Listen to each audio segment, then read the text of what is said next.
Hello, this is Matt Roscoe at the University of Montana, lecture on Chapter 10.2 on Taylor series for our Math 172 Calculus 2. Today we're going to talk a little bit about Taylor series. This is different than a Taylor polynomial, but not much different. We'll see. I'll tell you a little bit about why we'd study these, talk about how we can extend a few Taylor series we've seen before. We'll go ahead and define them, and then we'll take a look at one in particular and convergence. And then we'll talk about an important result called the binomial series and give a few examples. So here's the motivation. Taylor polynomials are approximations of functions. They get better and better the more terms that are added. We've seen this already when we studied 10.1. The more terms I add into the Taylor polynomial, the better it does about the center in terms of estimating the function. So intuitively, it means that if we considered a Taylor polynomial with an infinite number of terms, then our approximation would become an equality. And that's the concept behind a Taylor series. So what do I mean by that? Well, take a look at this one. We've seen this already. Here's a Taylor series polynomial, a Taylor polynomial centered at x equals 0 for the sine of x. How might we turn this approximation into an equality? Well, we certainly can see that there's a pattern going here. And if we just continued the pattern on infinitely, we would get an equality. And I hope that makes sense to you, that if we just added an ellipsis off to the end of this, then we could say that sine x is actually equal to this in the vicinity of x equals 0. Same thing can happen with a cosine. So we had a Taylor polynomial here for cosine. I say fifth degree, but I think I really mean eighth degree. How might we turn this into an equality? Well, we just simply add a minus and an ellipsis off the end and say that around 0, this is an equality, just so long as I carry this out infinitely. Same thing for e to the x. We've seen this one before, but if we had a fifth degree Taylor polynomial, then if we want to turn it into an equality, then all we would do is continue this pattern infinitely, add a plus and an ellipsis, and say in the vicinity of 0, this is an equality. So in general, we can equate any function near x equals 0 using a Taylor series according to this rule. And this is not a new rule. It's just what we've seen before. The only difference is now we have a plus and ellipsis. And instead of thinking this as a finite number of terms, which makes it a polynomial, we think of it as a series. And so this is called this Taylor series expansion of f of x about x equals 0.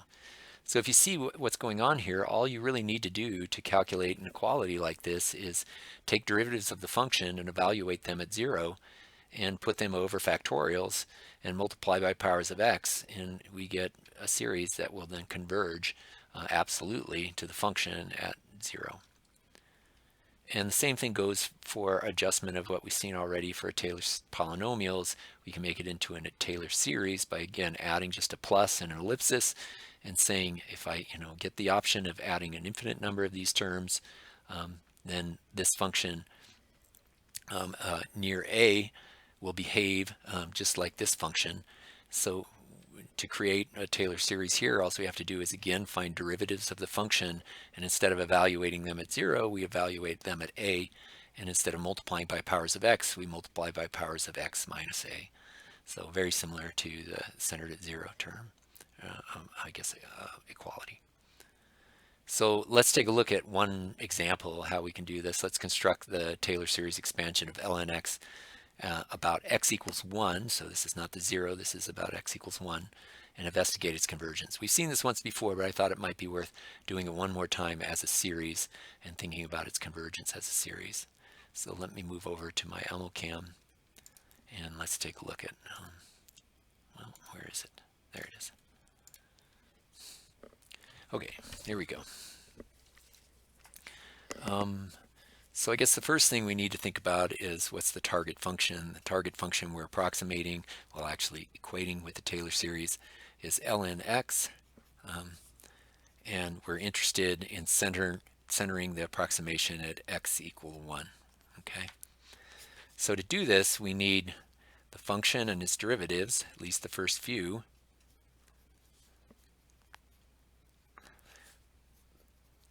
And I'll use the little superscript to denote which derivative I'm I guess indicating.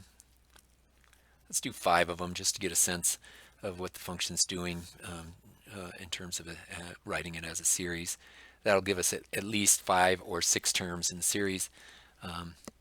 Let's see, 1, 2, 3, 4, 5, 6, right? Yeah. Okay, so let's take a look here. F of x itself is ln of x.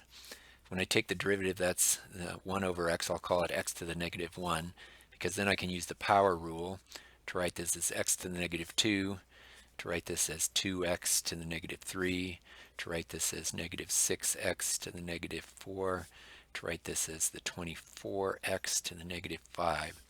So these are just the successive derivatives of ln x. But to use this in the power series equation, we need to evaluate each at x equal 1, right? So I'll do that next over here. So f of 1 is just natural log of 1, that's 0. F, not 2, sorry. F prime of 1 is going to be, let's see, if I put a 1 in there, I get 1 over 1, that's just 1. F double prime of 1, if I put a 1 in there, I get a negative 1. F triple prime of 1, if I put a 1 in there, I get just a 2. F quadruple prime of 1, if we put a 1 in there, I get a negative 6.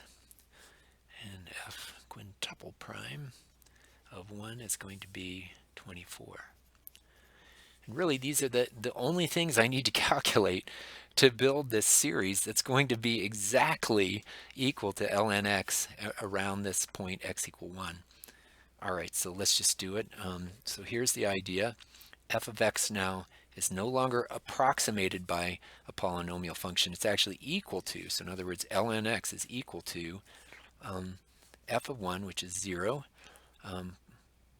plus f prime of 1, which is 1 times x minus 1 to the first, plus f prime of f double prime of 1, which is just the negative 1, times x minus 1 squared all over 2 factorial, plus f triple prime, which is 2, times x minus 1 to the third all over 3 factorial, plus f quadruple prime, which is negative 6, times x minus 1 to the fourth all over 4 factorial, plus 24 times x minus 1 to the fifth all over 5 factorial, plus dot, dot, dot, right?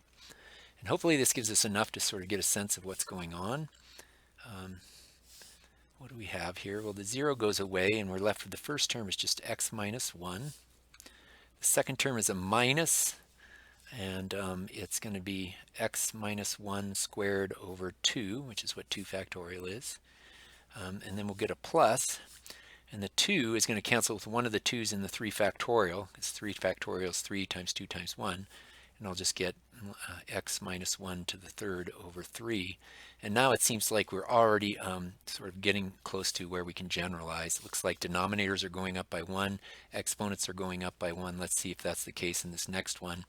Is this equal to x minus 1 to the fourth all over 4? Let's look. X minus 1 to the fourth is fine.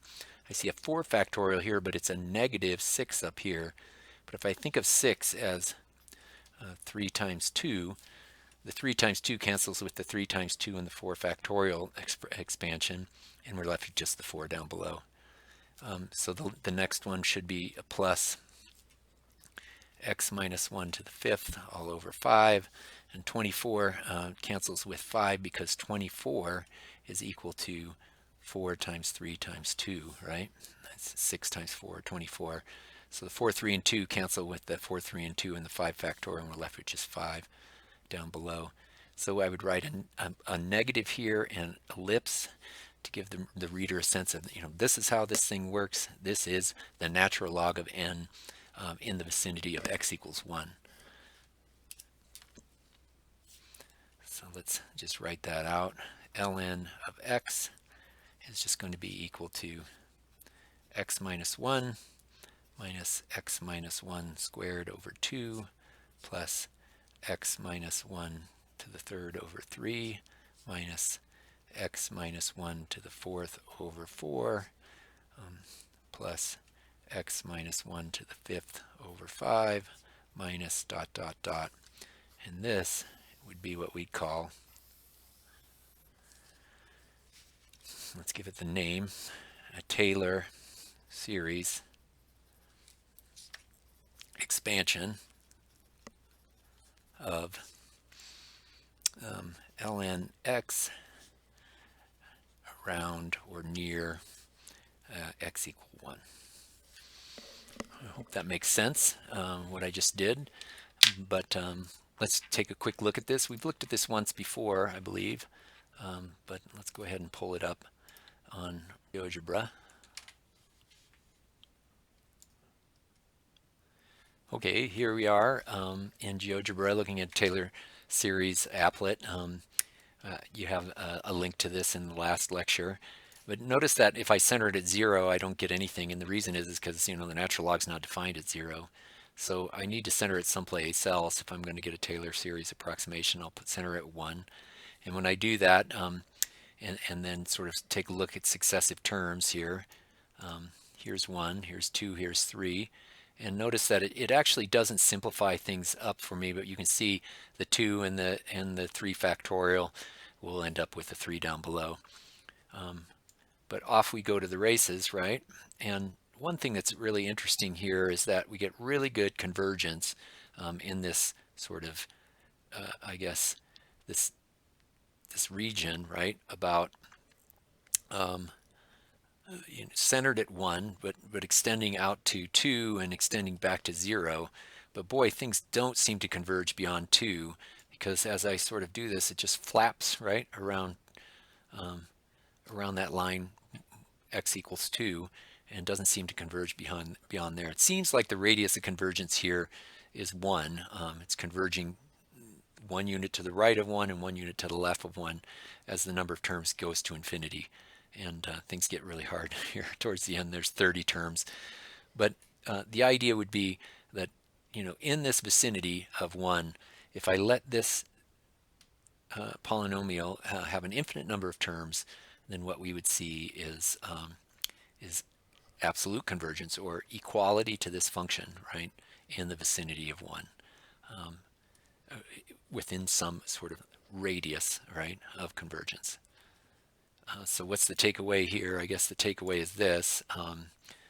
Some functions like ln x, the Taylor series expansion, although it is equal to it at the center, it has limited, I guess, application in terms of a certain distance from that center. It has a restricted interval of convergence, and we're going to study that more in chapter 10.4 when we introduce error functions for Taylor series.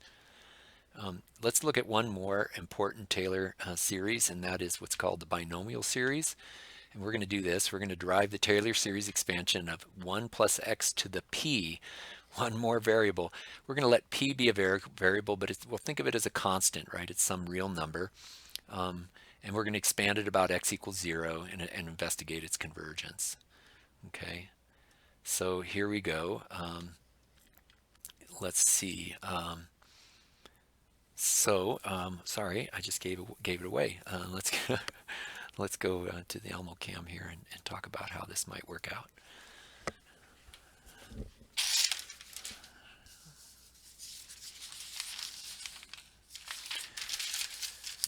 Okay, so again, what we're after is some a function f of x equal 1 plus x raised to the p, centered at x equals 0, so around 0, and we're going to treat p like a constant. So what we need is a list of the function and its derivatives. So the function itself is 1 plus x raised to the p. Its first derivative is going to be p times 1 plus x raised to the p minus 1. And by the chain rule, the derivative of the inside is just 1, so that's our first derivative.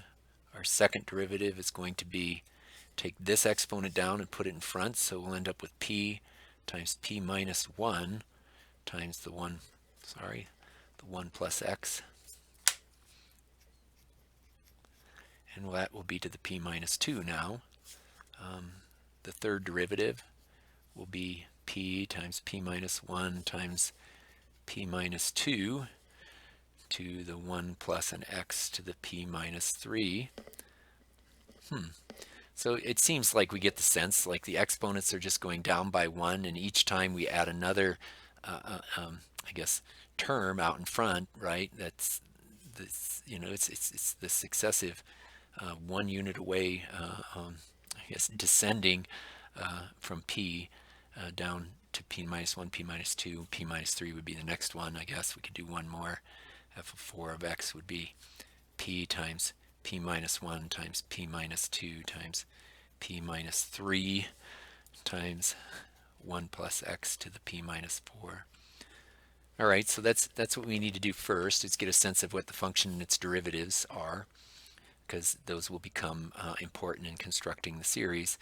But what's fortunate for us is that we're centering this guy at x equals 0.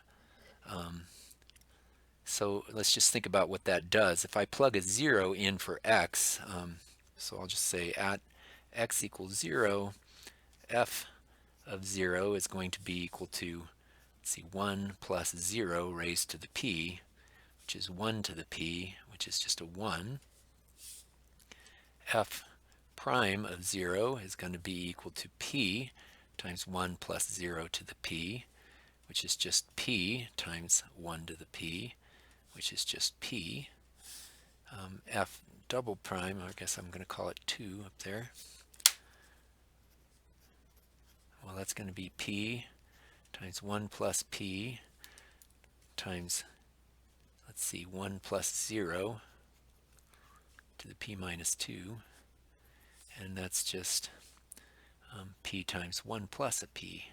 Everybody seeing that? 1p, p1 plus p. And now I can kind of get a sense of what's going on. Each one of these is going to be a 1 raised to some, and 1 to any exponent is just 1. So that means f3 of 0 is just going to be the p times 1 plus a p times, or sorry, not 1 plus a p. I got that wrong right there, didn't I? It was p minus 1 up above.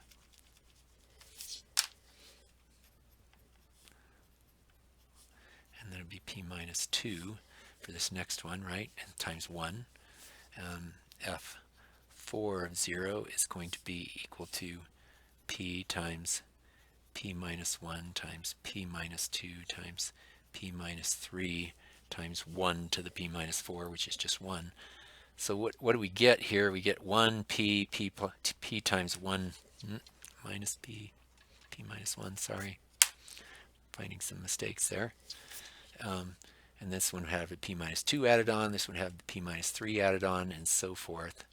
And I think now, we could see in general what's going to happen is that if we want to, model this function with a Taylor series, then f of x is going to be equal to, well, it's the first term, f of 0, that's a 1, plus the second term times x. Remember, we're centering at 0, so it's just x minus 0, or x, plus, let's see, this second derivative, so it'll be p times p minus 1 times x squared, but we're going to put that over 2 according to the rule, and then we'd have p times p minus 1 times p minus 2 times x to the third, and we'd put that over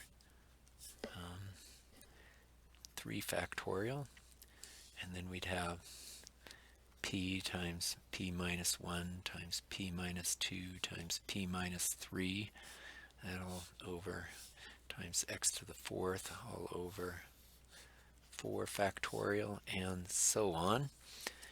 And that looks like the way that we would think about, I guess, this particular function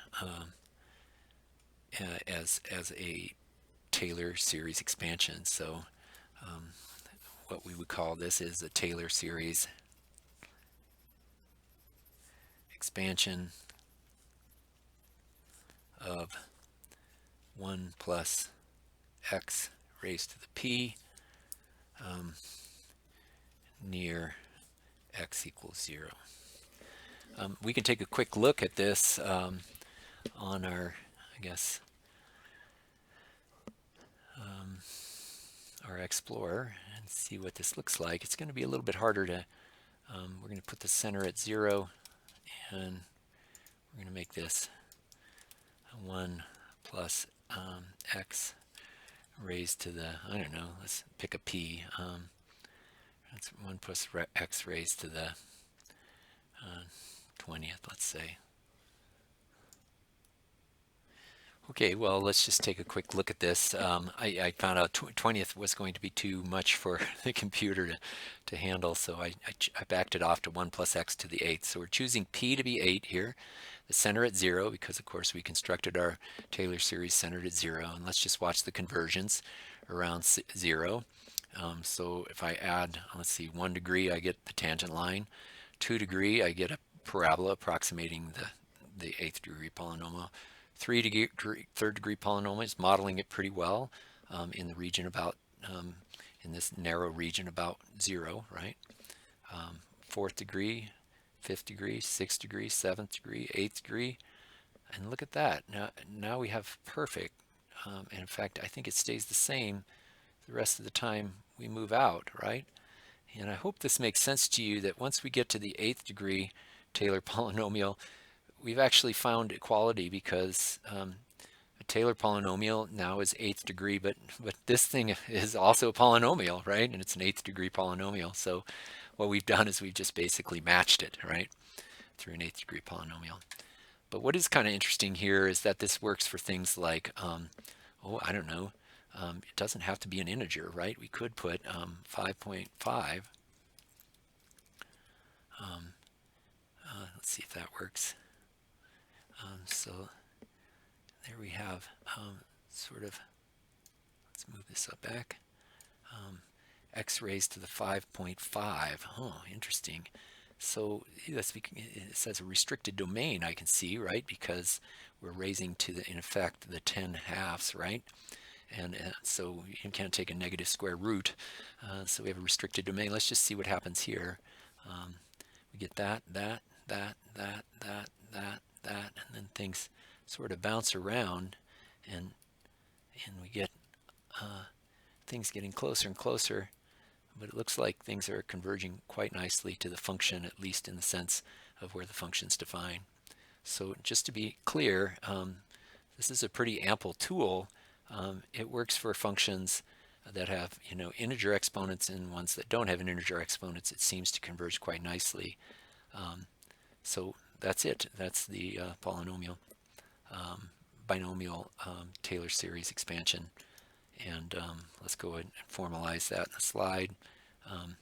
So the Taylor series expansion of 1 plus x to the p centered at x equals 0 is given by this formula that we just derived, and it works the best, and we'll talk a little bit more about this. You can pick values of p where convergence is not so nice as the two examples we gave, but it always works nicely in this radius of convergence between 1 and -1. So let's look at a quick way we can use this result.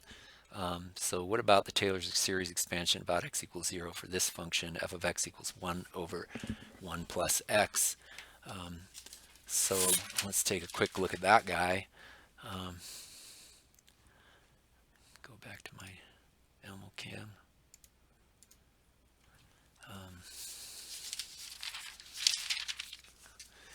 So if we think of f of x is equal to 1 over 1 plus an x, you know, at this point it's like, oh, do I have to do all the derivatives here again and construct a new Taylor series expansion? And the answer is actually no. If you think of f of x as this function 1 plus x to the -1, then we can see that this thing is a binomial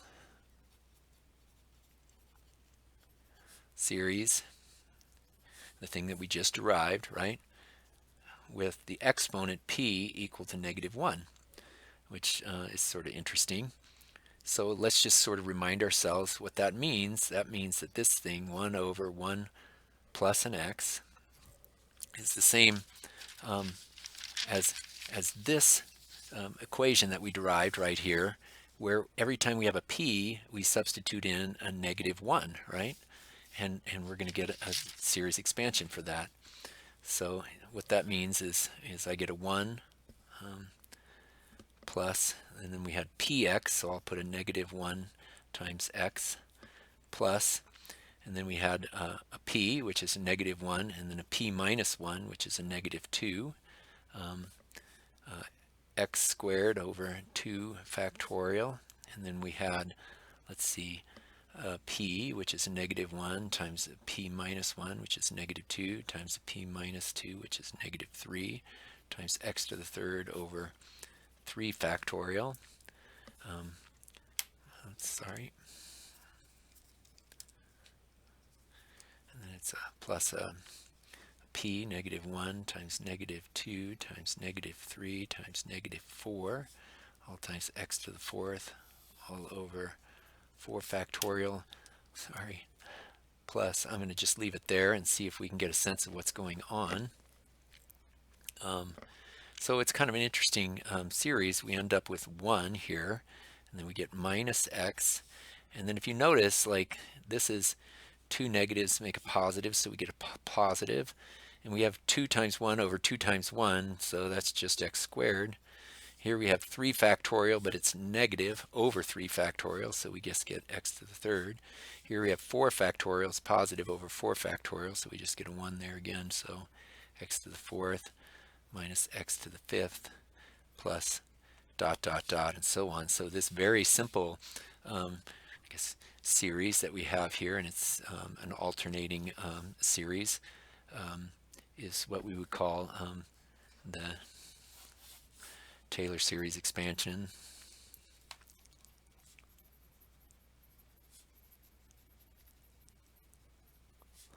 Of 1 over 1 plus x near x equals 0, or centered at x equals 0.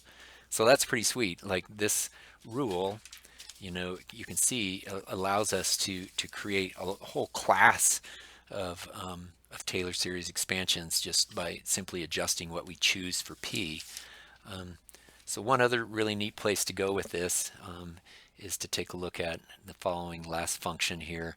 What about square root of 1 plus x? Let's take a look at that one as a Taylor series expansion using our binomial tool.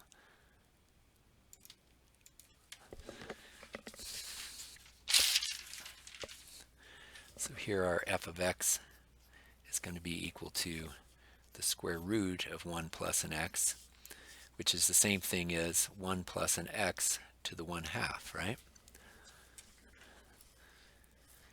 So this is a binomial series.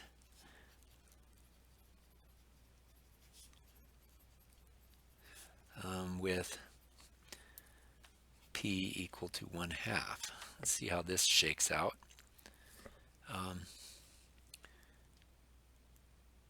So let's see, we would take the square root of 1 plus x and say this is equal to the Taylor series expansion,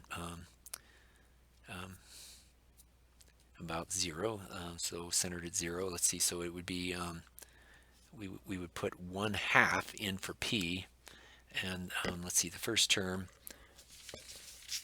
let's just go back and remind ourselves what this thing looks like. The first term is a 1, and then it's p times x, and then it's p times p minus 1 over 2 factorial. So here we go. First term is 1 plus a p times a x, that's 1/2 times an x, plus a 1/2 times a 1/2 minus 1, that's a -1/2, times x all over 2 factorial, plus a 1/2 times a 1/2 minus 1, so that'd be -1/2, times a -1/2 minus 1, that'd be -3/2, all over 3 factorial, and that would be times x squared.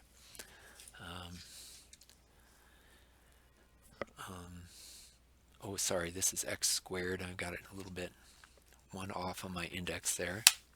This would be x to the third. I noticed the square in the cube in the exponential down below didn't match. So let's go with these 4. We'd have 1 plus, let's see, it's going to be x over 2, and then it's going to be negative, let's see, so I would have 2 powers of 2 and another power of 2 down below, so it'd be 3 powers of 2 below. So I think we get negative x squared all over 8. And then it looks like it'd be 3 powers of 2 up top, a 3 up top and a 3 down below. So I think it's 4 powers of 2 down below, and it's going to be positive because there's 2 negatives there. So it'll be plus x to the third over 16, and I'll just say and so on. And so what do we have here? We've got a Taylor series expansion of square root of 1 plus x centered at x equals 0. Meaning that if we just continue this process, we would get an absolute equality around x equals 0 to this function square root of 1 plus x. So I hope that gives you a little bit of insight into Taylor series. They're really similar to Taylor polynomials. We just let the number of terms go to infinity. And one important one, I guess, in this chapter is the Taylor series expansion of the binomial 1 plus x raised to the p. Okay, that's really all I had for you today. Good luck on your homework, and let me know, as always, if you have questions. I'm happy to entertain any of them. Okay, good luck.